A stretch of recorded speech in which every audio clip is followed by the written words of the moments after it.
পা চাটার সময় নাই।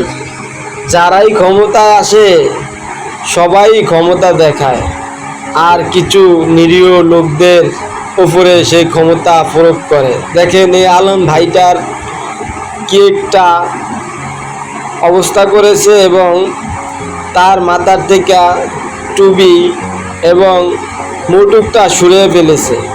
ঠিক আছে, পারগিটা টুপিটা একসাথে খুলে ফেলেছে। এটা এখনই যদি এরকমটা হয়, পুরাপুরি ক্ষমতায় বসলে কীরকমটা হবে আপনারা ভিডিওটা কমেন্ট বক্সে লিখে যাবেন এবং অন্যকে শেয়ার করে দেখার সুযোগ করে দিবেন। ক্ষমতা চিরজীবন থাকে না। এই পৃথিবীতে আবু জাহেল টিকতে পারে নাই, ফেরাউন নমরুদ টিকতে পারে নাই, তেমনি শেখ হাসিনাও টিকতে পারে নাই। ক্ষমতা বেশি, আল্লাহ ছাড় দেয়, ছেড়ে দেয় না। বুঝেন, বুঝা হইনেই কাজ করেন।